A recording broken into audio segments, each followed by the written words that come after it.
दिवाली के दिन NASA satellite से हमारा इंडिया कुछ ऐसे दिखता है।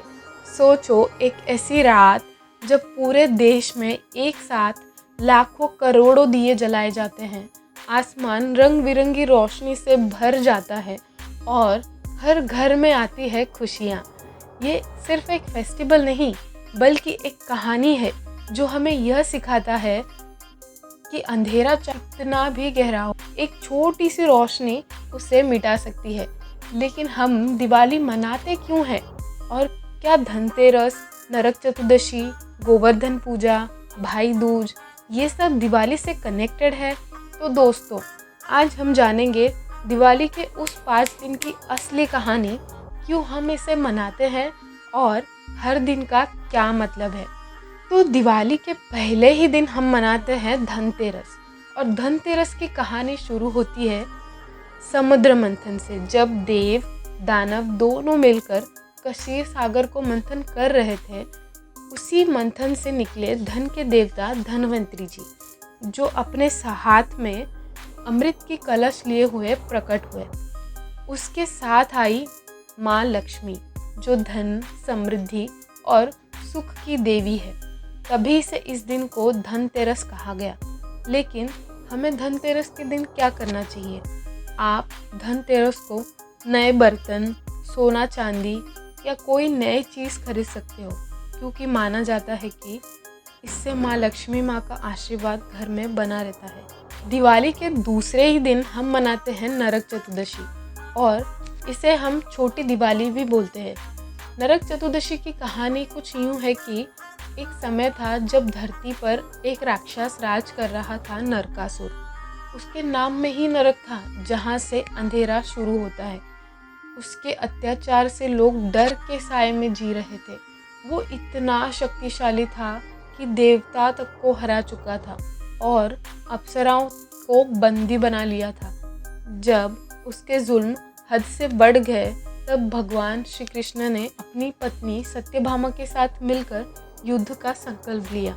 कृष्ण ने अपनी सुदर्शन चक्र से नरकासुर का संहार किया और लोगों को अत्याचार से मुक्ति दिलाई।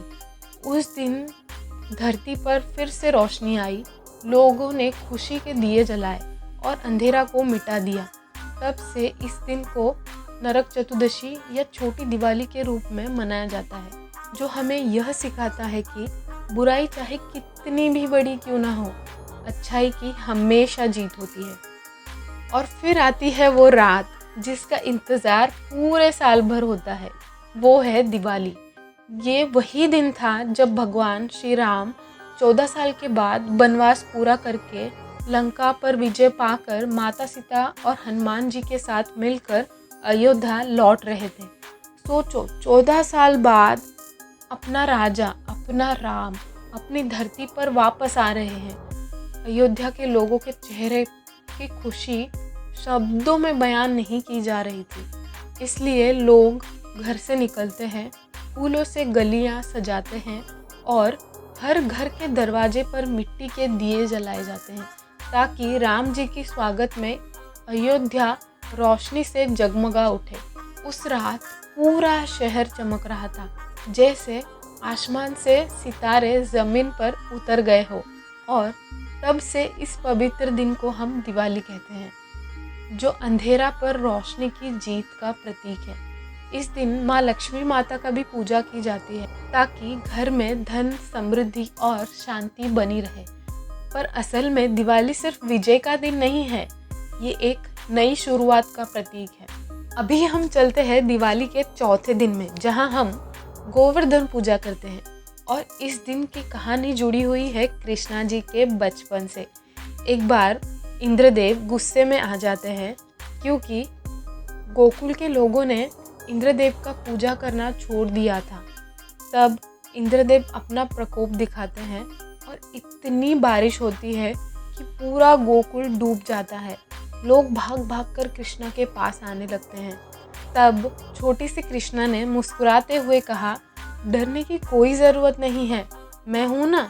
और फिर उन्होंने अपनी छोटी सी उंगली से पूरा गोवर्धन पर्वत उठा लिया था। सारा गोकुल गोवर्धन के नीचे आ गए। सब लोग, सारे पशु पक्षी जितने भी सब थे अब सब सुरक्षित थे। 7 दिन तक बारिश होती रही पर कृष्णा जी ने पर्वत को ज़मीन पर गिरने नहीं दिया। तब इंद्रदेव को अपनी गलती का एहसास हुआ और उन्होंने कृष्णा जी से क्षमा मांगी। तब से गोवर्धन पर्वत की पूजा की जाती है। दिवाली का लास्ट डे यानी भाई दूज, और भाई दूज की कहानी बहुत पुरानी है। ये कहानी यमराज और बहन यमुना की है।